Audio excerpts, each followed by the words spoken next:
Hello, curious minds. Welcome to Arudra IAS Hub. Come on, let's unlock some knowledge.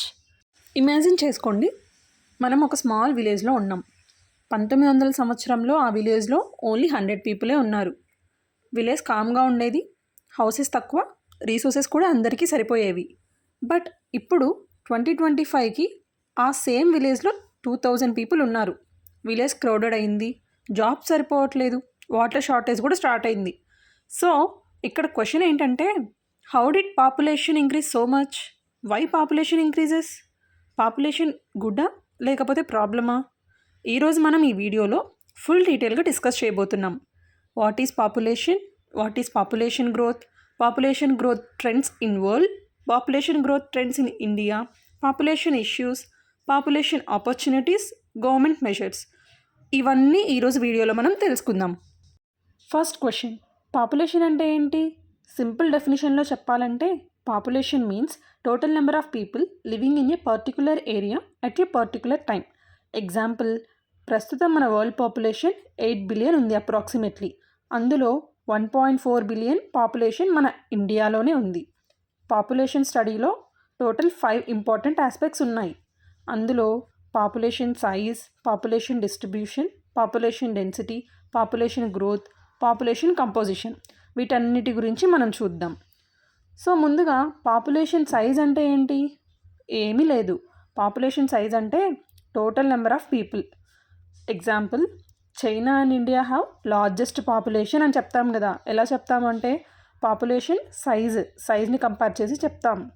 Second thing, population distribution అంటే ఏంటి అంటే, population అనేది అన్ని చోట్ల ఈక్వల్గా డిస్ట్రిబ్యూట్ అవుతుందా అవ్వదా అని. ఎగ్జాంపుల్, గంగా ప్లెయిన్స్లో పాపులేషన్ ఎక్కువ ఉంటుంది, అదే హిమాలయాస్లో చూసుకుంటే పాపులేషన్ చాలా తక్కువ ఉంటుంది. ఎందుకు అంటే గంగా ప్లెయిన్స్లో ఫెర్టైల్ సాయిల్ ఉంటుంది, వాటర్ అవైలబిలిటీ ఉంటుంది, అగ్రికల్చర్ కూడా పాసిబిలిటీ ఉంటుంది. అదే హిమాలయాస్లో ఉంటుందా? ఉండదు కదా. అందుకే గంగా ప్లెయిన్స్లో మనకి పాపులేషన్ ఎక్కువ ఉంటుంది. Third one, population density. Population density అంటే number of people living per square kilometre, అంటే ఒక స్క్వేర్ కిలోమీటర్కి ఎంతమంది పీపుల్ నివసిస్తున్నారు అని. ఎగ్జాంపుల్, ఢిల్లీలో డెన్సిటీ చాలా హై ఉంటుంది, అదే రాజస్థాన్ డెజర్ట్లో డెన్సిటీ చాలా లో ఉంటుంది. ఎందుకు రీజన్ అని అంటారా? Climate, weather availability, soil fertility, వీటన్నింటి వల్ల ఎక్కడ అనుకూలంగా ఉంటే అక్కడే జనాభా ఎక్కువ ఉంటారు కదా. నెక్స్ట్ వన్, పాపులేషన్ కంపోజిషన్ అంటే పాపులేషన్ క్యారెక్టరిస్టిక్స్ అన్నమాట. మీకు అర్థమయ్యేలా చెప్పాలంటే, ఒక 1000 మంది జనాభాలో ఎంతమంది యువకులు ఉన్నారు, ఎంతమంది వృద్ధులు ఉన్నారు, ఎంతమంది చిన్నపిల్లలు ఉన్నారు, వాళ్ళలో ఎంతమంది చదువుకున్నారు, ఎంతమంది ఉద్యోగస్తులు, ఎంతమంది ఆడవాళ్ళు, ఎంతమంది మగవాళ్ళు, ఇలా ఈ క్యారెక్టరిస్టిక్స్ అన్నిటిని చెప్పేదే పాపులేషన్ కాంపోజిషన్ అన్నమాట. సో ఇప్పటి వరకు మనం వాట్ ఈస్ పాపులేషన్ అంటే ఏంటో చూసాం. నెక్స్ట్, పాపులేషన్ గ్రోత్ అంటే ఏంటో చూద్దాం. పాపులేషన్ గ్రోత్ అంటే number of people increases over time. Population increase అవ్వడానికి మెయిన్ 3 రీజన్స్ ఉంటాయి: birth rate, death rate and migration. Birth rate అంటే number of babies born per year. High birth rate ఉంటే population ఫాస్ట్గా increase అవుతుంది.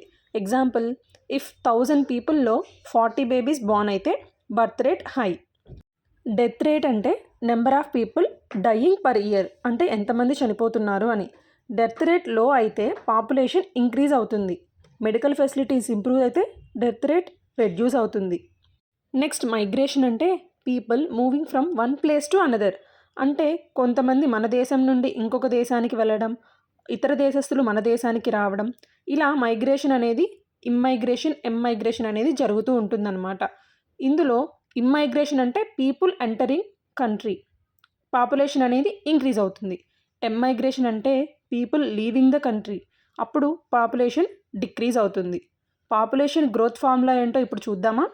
Population growth is equal to birth rate minus death rate plus or minus migration. Every year birth రేట్లో నుంచి death రేట్ని minus చేసి, ఎంతమంది ఇమ్మైగ్రెంట్స్ ఉంటే వాళ్ళని యాడ్ చేసి, ఎమ్మైగ్రెంట్స్ని మైనస్ చేస్తే ఫైనల్గా వచ్చేదే పాపులేషన్ గ్రోత్ అన్నమాట. Example, birth rate equal to 30 అనుకోండి, death rate is equal to 10 అనుకోండి. పాపులేషన్ గ్రోత్ అనేది ఇక్కడ 30 - 10 చేస్తే 20, అంటే పాజిటివ్గా ఉంది. ఇట్ మీన్స్ పాపులేషన్ ఇంక్రీజ్ అవుతుంది అని మీనింగ్. ఇప్పటి వరకు పాపులేషన్ గ్రోత్ అంటే ఏంటో చూసాం కదా, మరి నెక్స్ట్ టాపిక్లోకి వెళ్ళిపోదామా? So next topic world population growth trends. World population growth స్లోగా స్టార్ట్ అయింది. 1800లో వరల్డ్ పాపులేషన్ ఓన్లీ 1 బిలియన్ ఉండేది, బట్ ఇప్పుడు 8 బిలియన్ క్రాస్ అయింది. ఎందుకు పాపులేషన్ ఫాస్ట్గా ఇంక్రీజ్ అయిందని అంటారు? వీటికి ప్రధాన కారణాలు కొన్ని ఉన్నాయి.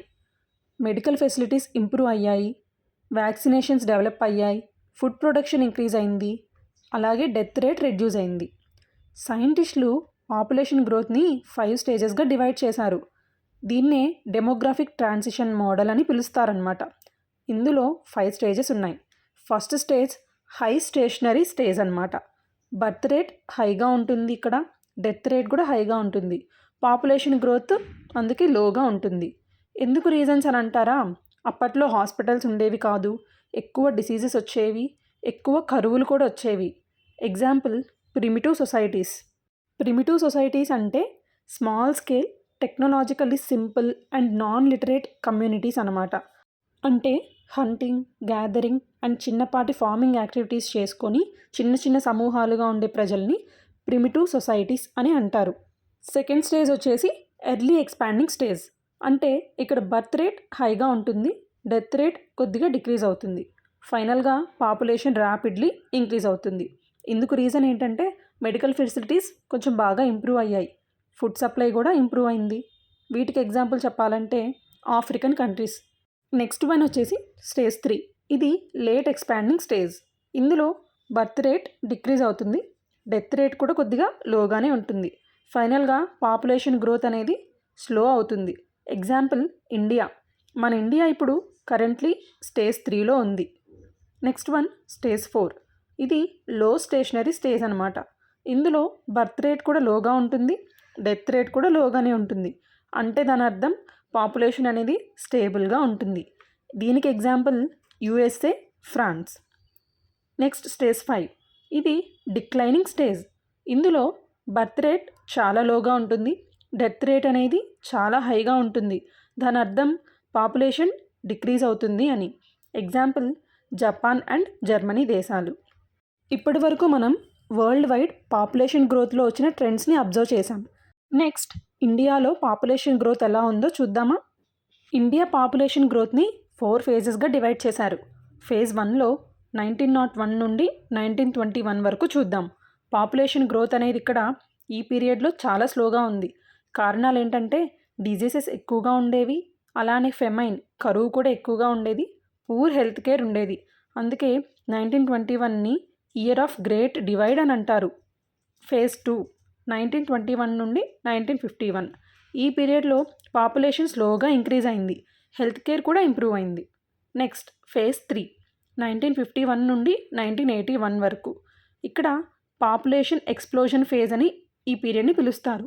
ఎందుకు అంటే మెడికల్ ఫెసిలిటీస్ ఇంప్రూవ్ అయ్యాయి, డెత్ రేట్ కూడా రెడ్యూస్ అయింది, బర్త్ రేట్ హైగా ఉండింది, పాపులేషన్ ఫాస్ట్గా ఇంక్రీజ్ అయింది. So next phase 4. ఇది 1981 నుండి ప్రెజెంట్ వరకు. పాపులేషన్ గ్రోత్ ఈ పీరియడ్లో స్లో అవుతూ ఉంది. రీజన్ ఎడ్యుకేషన్ ఇంప్రూవ్ అయింది, అవేర్నెస్ కూడా ఇంక్రీజ్ అయింది. అలానే ఫ్యామిలీ ప్లానింగ్ని కూడా ఇంప్లిమెంట్ చేశారు. ఇండియాలో స్టేట్ అండ్ సెంట్రల్ గవర్నమెంట్స్ కలిసి ministry of health and family welfare కింద ఈ ఫ్యామిలీ ప్లానింగ్ని తీసుకొచ్చారనమాట. ఫేజ్ 4లో పాపులేషన్ గ్రోత్ స్లో అవ్వడానికి మెయిన్ రీజన్ ఇదే. ఎడ్యుకేషన్ ఇంక్రీజ్ అవ్వడం, అవేర్నెస్ ఇంక్రీజ్ అవ్వడం అండ్ మోస్ట్లీ ఫ్యామిలీ ప్లానింగ్ ప్రోగ్రామ్స్ని ఇంప్లిమెంట్ చేయడం. ఇండియన్ గవర్నమెంట్ సడన్గా ఈ ఫ్యామిలీ ప్లానింగ్ని ఎందుకు తీసుకొచ్చిందని అంటారు? ఆ టైంలో గవర్నమెంట్కి ఒక ఇంపార్టెంట్ రియలైజేషన్ వచ్చింది. ఏంటంటే ఇఫ్ పాపులేషన్ అన్కంట్రోల్డ్గా ఇంక్రీజ్ అయితే జాబ్స్ షార్టేజ్ అయిపోతాయి, రీసోర్సెస్ కూడా షార్టేజ్ అవుతాయి, పోవర్టీ అనేది ఇంక్రీజ్ అవుతుంది, డెవలప్మెంట్ స్లో అయిపోతుంది. సో ఖచ్చితంగా మనం పాపులేషన్ని కంట్రోల్ చేయాలి అని చెప్పేసి ఇండియన్ గవర్నమెంట్ 1952లో ఈ ఫ్యామిలీ ప్లానింగ్ ప్రోగ్రామ్ని తీసుకొచ్చింది. ముఖ్యంగా ministry of health and family welfare కింద స్టేట్ అండ్ సెంట్రల్ గవర్నమెంట్స్ కలిసి ఈ ప్రోగ్రామ్ని ఇంప్లిమెంట్ చేశారు. సెంట్రల్ గవర్నమెంట్ పాలసీస్ క్రియేట్ చేసింది అండ్ స్టేట్ గవర్నమెంట్ గ్రౌండ్ లెవెల్లో దాన్ని ఇంప్లిమెంట్ చేసింది. India became the first country in the world to start officially family planning programme in 1952. దీని ముఖ్యమైన ఆబ్జెక్టివ్ ఏంటి అంటే పాపులేషన్ గ్రోత్ని కంట్రోల్ చేయడం. టీవీ యాడ్స్ ద్వారా, రేడియో ప్రోగ్రామ్స్ ద్వారా, మెసేజెస్ ద్వారా కాంట్రాసెప్టివ్ మెథడ్స్ గురించి అవేర్నెస్ ప్రొవైడ్ చేస్తూ, స్టెరిలైజేషన్ ప్రోగ్రామ్స్ ప్రొవైడ్ చేస్తూ ప్రజలందరికీ ఈ ఫ్యామిలీ ప్లానింగ్ గురించి మంచిగా అవేర్నెస్ ప్రొవైడ్ చేసింది ఇండియన్ గవర్నమెంట్. ఇందువల్లనే ఫేజ్ 4లో పాపులేషన్ ఇంక్రీజ్ అనేది స్లో డౌన్ అయింది. ఇప్పుడు మనం పాపులేషన్ వల్ల వచ్చే ఇష్యూస్ గురించి చూద్దామా? హై పాపులేషన్ వల్ల చాలా ప్రాబ్లమ్స్ వస్తాయి. ముఖ్యంగా unemployment, more people, less jobs. Present ఇండియాలో యూత్ అన్ఎంప్లాయ్మెంట్ అనేది చాలా ఇంక్రీజ్ అయింది. Next one, poverty problem. More population ఉంటే లెస్ ఇన్కమ్ పర్ పర్సన్ ఉంటుంది. ఎలా అంటారా? ఫర్ సపోజ్ మన ఇండియాలో 100 పీపులే ఉన్నారనుకోండి, గవర్నమెంట్ దగ్గర 100 రూపీస్ ఉందనుకోండి, ప్రతి ఒక్క పర్సన్ మీద గవర్నమెంట్ 1 రూపీ ఖర్చు చేయగలదు. అదే ఇండియాలో 1000 పీపుల్ ఉన్నారనుకోండి, గవర్నమెంట్ దగ్గర ఉన్న 100 పీపుల్ ఎటూ సరిపోదు. అందువల్ల పర్ పర్సన్ ఇన్కమ్ అనేది తగ్గిపోతుంది. సో గ్రాడ్యువల్లీ పోవర్టీకి గురవుతాం. దేశ ప్రజలు ఎప్పుడూ పూర్గానే ఉంటారు.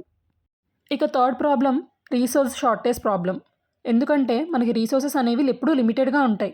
Food, water, land. పాపులేషన్ అనేది అన్లిమిటెడ్గా ఉంటే ఇవన్నీ ఎలా సరిపోతాయి? ఇంకా చూస్తే ఎన్విరాన్మెంటల్ ప్రాబ్లమ్స్. డిఫారెస్టేషన్ ఇంక్రీజ్ అయింది, పొల్యూషన్ ఇంక్రీజ్ అయింది, క్లైమేట్ చేంజ్ వల్ల చాలా ప్రాబ్లమ్స్ క్రియేట్ అవుతున్నాయి. అలానే అర్బన్ ప్రాబ్లమ్స్, స్లమ్స్ కూడా చాలా డెవలప్ అయ్యాయి, ట్రాఫిక్ కంజెషన్ ఎక్కువైపోయింది, వాటర్ షార్టేజ్ ప్రాబ్లం చాలా ఇంక్రీజ్ అయింది.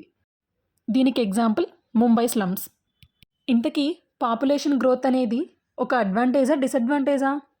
పాపులేషన్ అనేది ఆల్వేస్ ప్రాబ్లం అయితే కాదు, it can be opportunity. This is called demographic dividend. అంటే ఇండియాకి చాలా యూత్ పాపులేషన్ ఉంది. యూత్ పాపులేషన్ అంటే strength. If youth educated and skilled అయితే ఇండియా పవర్ఫుల్ ఎకానమీగా మారుతుంది. ఎగ్జాంపుల్, India IT sector global leader అయింది. So population is both challenge and opportunity. Uneducated population అయితే బర్డన్, స్కిల్డ్ పాపులేషన్ అయితే ఒక asset. Future of India depends on how we use our population.